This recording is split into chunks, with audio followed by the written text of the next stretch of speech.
안녕하세요. 곡성국민 여러분. 반갑습니다. 저는 교육을 전공한 교육하는 의사 가정의학과 전문의 이동환입니다. 여러분들 몸의 건강과 마음의 건강 어떤 것이 더 중요하다고 생각하시나요?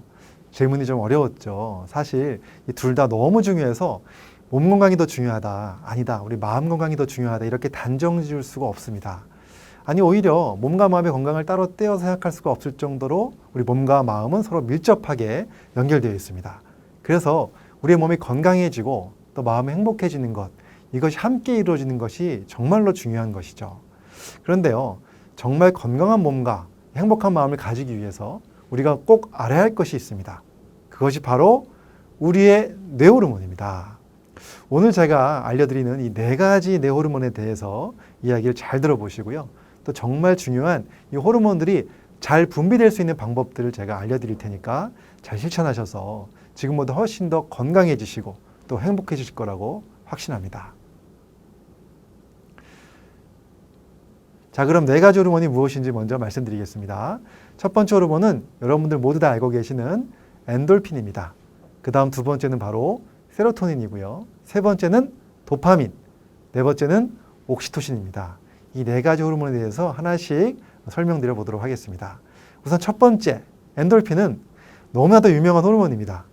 행복 호르몬이라고 알려져 있죠. 사실 이 엔돌핀은 우리를 행복하게 만들어주는 호르몬이면서 또 우리의 면역력을 올려주는 호르몬이기도 합니다. 자, 여러분, 엔돌핀 언제 많이 나올까요? 그렇죠. 바로 웃을 때, 즐거울 때 많이 나옵니다. 많이 웃고 즐거운 일들을 하시면 엔돌핀이 많이 나오죠. 그러면 이 엔돌핀이 우리 몸속에 있는 면역세포를 활성화시킵니다. 특히 암세포를 죽이는 면역세포로 알려져 있는 그 NK세포를 활성화시킨다는 연구 결과가 있습니다. 그래서 암 예방에 도움이 될 수 있겠죠. 사실 암이 갑자기 생기는 것 같지만 그렇지 않습니다. 우리 몸속에서 하루에도 수천 개의 암세포가 생겨납니다. 하지만 우리 몸속의 면역세포들이 그 암세포를 사멸시켜서 그래서 암으로 발전하지 않게 되는 것이죠. 그런데 이러한 면역세포들이 줄어들어서 암세포를 죽이지 못하게 되면 결국 암으로 점점 발전하게 될 수 있는 것이죠. 이 암을 죽이는 세포들이 일을 잘할 수 있게 도와주는 것이 바로 엔돌핀이라는 행복 호르몬입니다. 그래서 우리가 많이 웃고 또 즐거운 일들을 많이 하면 그만큼 엔돌핀이 많이 나오겠죠. 그런데 이런 이야기를 드리면 이런 말씀하시는 분들이 계십니다. 아니, 웃을 일이 있어야 웃지, 또는 즐거운 일이 있어야지 웃지, 이렇게 말씀을 하시는데요. 그렇죠. 마음이 즐겁고 웃을 일이 있어야 웃음도 나오는데, 그런데 어떻게 억지로 웃는다고 엔돌핀이 나올까요? 그런데 말입니다. 정말 신기한 것은 우리가 억지로 크게 웃는 것으로도 엔돌핀이 분비된다는 것입니다. 그래서 탄생한 것이 바로 웃음치료예요. 웃음치료는 웃을 일이 없어도 계속 웃는 것을 연습하는 것인데요. 이러한 웃음치료의 효과가 입증이 돼서 오래전부터 미국에서는 암을 치료하는 병원에서 이 암 환자들을 대상으로 웃음치료를 도입했습니다. 그 결과 이 암 환자들의 치료에 웃음치료가 큰 도움을 주었다고 입증이 되었고요. 우리나라에서도요, 이 웃음치료를 도입하는 병원들이 생겨나기 시작했습니다. 이렇게 우리가 억지로라도 자꾸 웃는 것은요, 우리를 더 건강하고 행복하게 만들어주는 분명한 그 결과들이 이미 입증되어 있고, 그때 작용하는 중요한 호르몬이 바로 엔돌핀입니다. 자, 그 다음 두 번째 호르몬은 바로 세로토닌인데요. 이 세로토닌도 엔돌핀과 똑같이 우리가 행복 호르몬이라고 부릅니다. 그런데 그 행복의 종류가 조금 달라요. 엔돌핀은 그 즐거움과 관련된 행복이라면 세로토닌은 조금 다른 행복감입니다. 이런 거 있으시죠? 그 마음이 평안해지는 행복감이요. 이 평안함, 정말 우리들한테 너무나도 소중한 그런 행복감입니다. 이러한 마음이 평안해지는 감정은 바로 이 세로토닌 때문에 생깁니다. 그래서 이 세로토닌 분비가 잘 되는 사람들은요, 감정 기복이 적고 매우 평온한 상태를 유지하기가 쉽습니다. 그뿐 아니라 잠도 잘 잡니다. 그 이유는요, 이 세로토닌이 멜라토닌으로 변환되기 때문인데요. 이 세로토닌에서 멜라토닌이 변환이 되면 이것은 우리가 잠을 편하게 잠잘 수 있게 도와주는 숙면 호르몬이죠. 그래서 이 멜라토닌이 잘 분비되는 사람들이 훨씬 더 잠을 잘 자고, 잠을 자면서 당연히 면역력도 좋아지고 더 건강해지겠죠. 그런데 이 멜라토닌은 그냥 만들어지는 것이 아니라 세로토닌에서 변환되는 것이기 때문에 세로토닌 분비가 숙면에도 매우 중요한 것이 되겠습니다.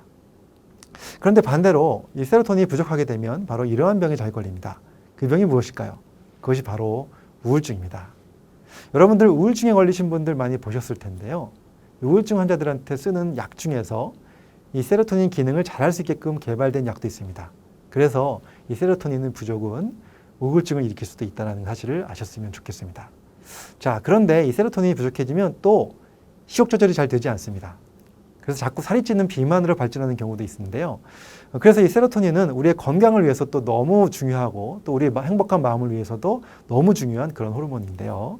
자, 그렇다면 이 세로토닌이 잘 분비될 수 있도록 어떻게 하면 될까요? 자, 이 세로토닌이 분비하기 위해서 두 가지 조건이 필요합니다. 자, 그 첫 번째 조건은 바로 햇빛입니다. 햇빛은 세로토닌을 만드는 중요한 조건이 되고요. 그다음에 두 번째 조건은 바로 리듬 운동입니다. 그래서 이 세로토닌이 잘 분비될 수 있도록 해주는 아주 좋은 운동은요, 햇빛을 보면서 산책을 하는 것입니다. 그러므로 햇빛이 좋은 날은요, 자꾸 걸으시는 것이 아주 좋고요. 그러면 세로토닌이 충분히 분비가 되고 그로 인해서 또 멜라토닌이 잘 형성이 돼서 밤에 잠도 잘 잘 수 있게 됩니다. 자, 이렇게 제가 두 번째 뇌 호르몬인 세로토닌까지 말씀을 드렸고요. 이제 세 번째로 가겠습니다. 세 번째 뇌 호르몬은 바로 도파민인데요. 도파민 호르몬 많이 들어보셨을 텐데요. 어떤 분은 이 도파민이 나쁜 호르몬으로 알고 계신 분들도 있습니다. 맞습니다. 사실 도파민은 이 두 얼굴을 가진 호르몬입니다. 먼저 좋은 면부터 말씀을 드려보면 이 도파민이 주는 행복감은 앞에서 말씀드린 그 엔돌핀과 세로토닌과는 좀 다른 행복감입니다. 바로 우리가 열심히 일을 하고 나서 그 스스로 뿌듯한 마음이 들죠. 그때 느껴지는 만족감, 성취감, 이것과 관련이 있습니다. 그래서 도파민은 우리를 매우 열심히 일하게 도와주고 또 몰입하도록 도와주는 호르몬입니다. 그래서 도파민이 많이 분비되는 사람들은 일단 부지런합니다. 그리고 새로운 도전을 좋아하고요. 일도 더 열심히 합니다. 즉, 더 의욕적이란 말이죠. 그래서 도파민이 많은 사람들은 더 많은 성취감도 느끼게 되어 있습니다. 이러한 감정이 인간이 살아가면서 느끼는 또 다른 종류의 행복, 정말 중요한 행복감이라고 볼 수가 있습니다. 그런데 도파민의 부정적 측면도 있습니다. 도파민은요, 쾌락 중추와 관련이 있어서 여러 가지 중독을 일으킬 수 있는데요. 담배라든가 술, 또 게임 중독이 생기는 이유도 이 도파민과 관련이 있습니다. 그래서 어떻게 보면 이 도파민은 우리에게 의욕을 불태우고 몰입을 시켜주는 좋은 호르몬이기도 하면서 반면에는 또 중독을 일으킬 수 있는 나쁜 호르몬이기도 합니다. 정말 이 몰입과 중독은요, 종이 한 장 차이인 것 같습니다. 이러한 도파민이 부족해서 생기는 질병이 하나 있는데요. 우리가 나이가 들어가면서 이 뇌세포의 기능이 약해지고 그러다 보면 그 도파민의 기능도 함께 급격히 나빠지면서 생기는 질병이 바로 파킨슨병입니다. 이 파킨슨병은 사람의 의욕을 떨어뜨리는 것뿐만이 아니라 여러 가지 그 신경학적인 심각한 증상들을 일으키는데요. 그만큼 도파민은 우리의 건강에 정말로 중요한 호르몬입니다. 자, 그렇다면 이러한 질병과 같은 특별한 문제는 제외하고 일반적인 경우에 도파민이 원활히 분비되는 것을 매우 중요하다고 볼 수가 있는 거죠. 자, 그렇게 하기 위해서 우리가 어떻게 해야 할까요? 자, 이 문제의 해답을 찾기 위해서 굉장히 많은 신경과학자들이 연구를 꾸준히 해왔습니다. 그리고 나서 찾은 해답이 하나 있는데요. 그것은 바로 이것입니다. 자, 사람들의 뇌 속에서 도파민이 많이 나오는 순간은 바로 새로운 것을 만났을 때라는 것이죠. 새로운 환경에서 새로운 것에 도전하고 또 새로운 공부를 하고 또 새로운 사람들을 만나서 알아가는 과정에서 우리 뇌는 도파민 분비를 더 잘 시킬 수 있다는 것입니다. 반대로 매일 똑같은 일을 반복하고 새로운 것을 만나지 못한다면 매너리즘에 빠지기 쉽고 의욕도 떨어지게 되는 거죠. 그래서 우리는 새로운 모임에 가서 새로운 사람들을 자꾸 만나고 또 새로운 책을 읽고 새로운 공부를 하는 것이 아주 중요하다는 것을 알게 됩니다. 자, 지금 이 영상을 보시는 분들은 아마도 도파민이 많이 분비되는 건강한 분들일 거라고 저는 확신을 합니다. 왜냐하면요, 이렇게 새로운 영상을 보시면서 새로운 공부를 하고 계시니까요. 그렇죠?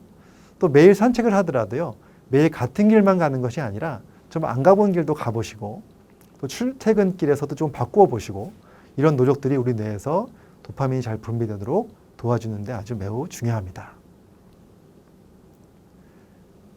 자, 이제 마지막으로 네 번째 호르몬인 옥시토신에 대해서 말씀드리겠습니다. 사실 이 옥시토신이라는 호르몬은요, 매우 생소하실 수도 있는데 이 호르몬은 역시 우리에게 큰 행복감을 주는 호르몬입니다. 무엇일까요? 바로 그 사람 사이에서의 그 친밀감을 느끼게 해주고 또 신뢰감을 느끼게 해주는 그런 중요한 호르몬인데요. 우리가 살아가면서 가까운 사람과 함께 느끼는 그 행복한 감정이 바로 이 옥시토신 덕분입니다. 그 사람을 믿고 의지하고 친밀하게 지내면서 느끼는 행복감, 이러한 감정을 불러일으키는 호르몬이 바로 옥시토신입니다. 이 옥시토신이야말로 사람들에게서 꼭 있어야 하는 정말 중요한 호르몬이라고 볼 수가 있죠. 그런데 원래 이 옥시토신의 가장 중요한 역할은 출산할 때 자궁을 수축시켜주는 그런 호르몬입니다. 그리고 출산을 하게 되면 옥시토신이 흠뿍 분출된 그런 상태의 산모가 아기에게 강한 친밀감과 유대감을 느끼면서 그때부터 모성애가 생기게 되는 것이죠. 그래서 엄마가 아기를 안고 쓰다듬을 때 엄마와 아기 모두에게서 옥시토신이 분비가 됩니다. 자, 우리 가만히 한번 눈을 감고 생각을 한번 해보세요. 우리가 어릴 적에 엄마의 그 포근한 품에 안겨서 느꼈던 감정, 또는 사랑하는 사람과 함께 따뜻하게 포옹을 하면서 느껴지는 그 행복감, 이러한 감정들은 우리가 양보할 수 없는 정말 소중한 감정이죠. 이런 행복감은 바로 옥시토신의 분비로 인해서 만들어지는 겁니다. 자, 옥시토신은 이렇게 둘 사이에 애착관계를 만들고요. 또 서로 신뢰가 싹트게 만듭니다. 그런데 이런 현상은 사람과 동물 사이에서도 일어난다는 연구 결과도 있습니다. 그 일본의 연구진이 개하고 주인과의 관계에서 옥시토신 분비를 살펴보았습니다. 주인이 그 반려견과 100초 이상 눈을 마주쳤을 때 사람의 몸에서 옥시토신이 평소보다 4배까지 증가하였다고 되어 있고요. 또 애완견에서도 그 옥시토신이 40%나 증가했다고 나와 있습니다. 정말 놀랍지 않습니까? 단 100초 만에 우리 몸의 옥시토신을 4배까지 증가시킬 수가 있습니다. 이렇게 이 사랑하는 사람 또는 이러한 반려견과의 관계에서 아주 쉽게 옥시토신이 분비되고 그 결과 서로 신뢰와 배려의 관계로 발전하게 됩니다. 그래서 이렇게 중요한 옥시토신을 일부 학자들은 미래 사회에서 가장 주목받는 호르몬이라고 말할 정도로 정말 중요합니다. 실제 미국에서는요, 코에 뿌리는 옥시토신 스프레이가 판매하고 있다고 하는데요. 그 이름을 쑥스러운 방지제라고 얘기를 합니다. 그 정도로 이 사회성이 떨어지는 사람들한테 연애를 못하는 사람이 사용하면 사람과의 관계가 더 쉽게 좋은 관계를 맺을 수 있다고 하니까 참 재미있기도 하지만 좀 무섭기도 합니다. 아무튼 이 옥시토신은요, 가까운 가족이나 사랑하는 사람과 함께 있을 때 크게 증가시킬 수가 있습니다. 또 옥시토신은 친밀감과 신뢰감 이외에도 다른 사람을 배려하게 만들어주는 배려 호르몬이라고 불리기도 합니다. 그래서 다른 사람들을 도와주고 봉사하게 만들어주는 그런 호르몬이기도 하죠. 그래서 이 세로토닌을 개인적인 행복과 관련된 호르몬이라고 한다면 이 옥시토신은 함께 누리는 행복을 주는 그런 호르몬인 것입니다. 자, 그뿐 아니라요, 이 옥시토신은 신체에서도 아주 좋은 영향을 미치는데요. 우리 혈압과 맥박의 수를 조절해주고요. 그 다음에 긴장 상태에서 혈관 수축을 억제해주는 좋은 호르몬이라고도 밝혀져 있습니다. 자, 지금까지 이렇게 4가지 호르몬에 주는 감정을 구분해서 알아봤는데요. 제가 쉽게 설명을 드리기 위해서 아주 단순화시켜서 설명을 드리긴 했습니다. 하지만 사실은 우리 뇌에서는 일어나는 작용은 훨씬 더 복잡하게 일어납니다. 이 서로의 호르몬들이 서로 영향을 주기도 하고 또 서로의 호르몬을 억제하기도 하면서 동시에 분비되기도 하는 것이 바로 이러한 호르몬들이죠. 그래서 우리의 감정은 한마디로 표현하기가 어렵고 복잡한 것이라고 볼 수가 있습니다. 그럼 지금까지 말씀드린 내용들 다시 한번 정리해 보도록 하겠습니다. 첫 번째 엔돌핀은요, 즐거움과 재미를 주는 그러한 호르몬이고요. 이것은 바로 웃을 때 많이 나온다고 말씀드렸고, 두 번째 세로토닌은 평화로움, 평안함을 주는 호르몬이고 이것은 햇빛 보면서 산책할 때 많이 나옵니다. 그 다음에 세 번째 도파민은 만족감과 성취감을 주는 호르몬이고 이것은 새로운 것을 만나고 새로운 것에 도전할 때 많이 나오고요. 그 다음에 네 번째 옥시토신은 친밀감과 신뢰감, 그리고 스킨십을 하거나 사람들이랑 대화하고 아주 만날 때 나오는 호르몬이라고 볼 수가 있겠습니다. 자, 지금까지 말씀드린 4가지 호르몬들 잘 기억하시고요. 그 호르몬들을 분비시키는 방법들을 잘 활용하셔서 우리 곡성국민 여러분들 더 건강하시고 더 행복한 여러분 되시기를 진심으로 바라겠습니다. 감사합니다.